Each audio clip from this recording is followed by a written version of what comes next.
Today we are moving away from polygons and we are going on to circles. Now remember, a polygon is a closed figure made up of line segments. Circles have no line segments. Yes, they are closed, but because they don't have line segments, they are not considered polygons. So what exactly is a circle? Well, a circle sits on a plane in math and it has a center point. And if you take that center point and you go equal distance away from in all directions on the center point, that actually creates the circle itself. Now, there are different terms that we use with circles. A radius simply goes from the center point to the circle on the arc, just one of those. The diameter goes straight through the center point, connecting one side of the circle to the other side of the circle. And by definition, a diameter is 2 radiuses. And a chord doesn't go through the center at all. It just connects 2 parts or 2 points on the circle without going through the center. Now, we have heard about pi before. Most people love pi. Most people can say quite a few digits of pi, and we all know that pi is an irrational number. It never ends in decimal form. It goes on forever and ever and ever. But most people don't know what pi is. So pi can only be used with circles because pi is actually a ratio where we're comparing the circumference of a circle by its diameter of a circle. Now notice I only say circle. That's why pi is used with circles. I can take an enormous circle, and if I measure the distance around, which is its circumference, and I divide it by its diameter, it will always equal that magic number of 3.1415, and it goes on and on and on. Now, most people also don't know, pi can also be written as fraction, so the same fraction would be 22/7. So we just talked about circumference as that distance around the circle. Now we know in polygons we use the word perimeter. But in circles, because they are not polygons, we can't use that term perimeter. So we use the term circumference. They mean the same thing. Now, the formula for circumference is just something we have to memorize. And if we take 2 times the radius and multiply it by pi, that always gives us the distance around the circle. Well, sometimes they're going to give us diameter.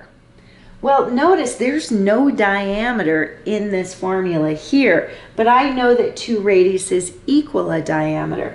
So if they give me diameter, in order to find circumference, I can just do diameter times pi. If they don't give me diameter and they give me radius, then I can do 2 times the radius times pi. So you can use both diameter and radius in order to find circumference. When we go to find it, again, we're going to start with our formula and we're just going to plug it in. 2 remains 2 pi. We only use 3.14 if we're using the decimal. Anything beyond 3.14, it doesn't change our answer. So that's where we kind of cut all the other numbers off. That's why it's really not that important to memorize as many digits as you can of pi, because it doesn't make a difference in the answer.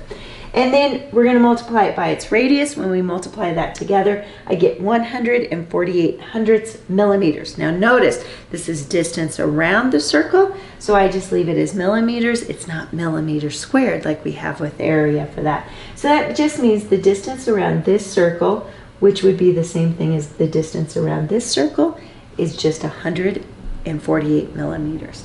Now, area sometimes gets very confused with circumference because we use a lot of the same pieces. So if we take a look at area, we still use pi, we still use radius, we still use the 2, but we use the 2 in a different way. We use, for area, pi r squared. That's why it's really important that you start to memorize these formulas and know the difference with it. So if I have this circle and I want to find area, area is the measure of the inside space versus circumference is the measure of the distance around. So they're 2 very different things. Well, if I want to measure that inside space there, I start off with my formula. I just plug it in. Now, according to order of operations, I have to do exponents before I do multiplication. So I'm going to do 5 squared, which is 25. Then I can do 25 times 3.14, and I get area equals 78 and 5/10 feet squared, because it's the measure of the inside space. Even though it doesn't look like it has 2 dimensions, it's 2-dimensional. Sometimes they're going to give us the area and they're going to leave out one of the pieces like radius. Well, then it seems like it's almost an impossible problem to solve, but it isn't if you rely on your equation. So if they tell me, okay, the area of the circle is 87 feet squared, what's the radius? Well, I depend on my formula. 87 equals 3.14, and I keep it as r squared. When I go to do this, I need to get r squared by itself. So how I do that? I just divide by 3.14. If I do it on one side, I do it to the other. And I'm left with 27 and 71/100 equals r squared. Now this brings us back to our square roots, because we know if we want to get rid of r squared, the opposite operation is the radical sign, or the square root. But if you do it on one side, you have to do it on the other. Now this is where we have to have a calculator to solve this. So when I actually calculate it, I get r equals 5 and 26/100 feet. So that becomes my radius.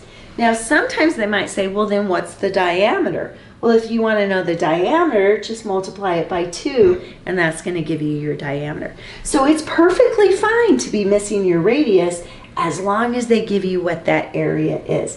Now, I did mention before that sometimes we use pi with 22/7, and sometimes you're going to be required to use it. They're going to tell you to use 22/7. Well, lots of kids are like, oh, fractions. Don't worry. A lot of times it's easier. So if I wanted to find circumference, which is 2 pi r, but they told me to use 22/7. Well, say my circle's radius is 14 centimeters. When I plug it in, I get 2 times 22/7 for pi times 14. When I go to solve this, multiply your two whole numbers together first. 2 times 14 is 28. So I put 28 over 1 times 22/7. Well, now I can look on those diagonals, and I can see I can divide 28 and 7 by 7. So I get a 1 there, and I get a 4 there. That actually makes my calculations a lot easier, because my numerators become 4 times 22, my denominators become 1 times 1, and that's really easy to solve because that's just 88 centimeters. And if we're looking at circumference, it's not squared because it's distance around. So that's how you calculate area of a circle and circumference of a circle. So it's not hard, but remember, circles are not polygons, so we have to use different terminology. I know you'll enjoy this. Circles are fun. Good luck.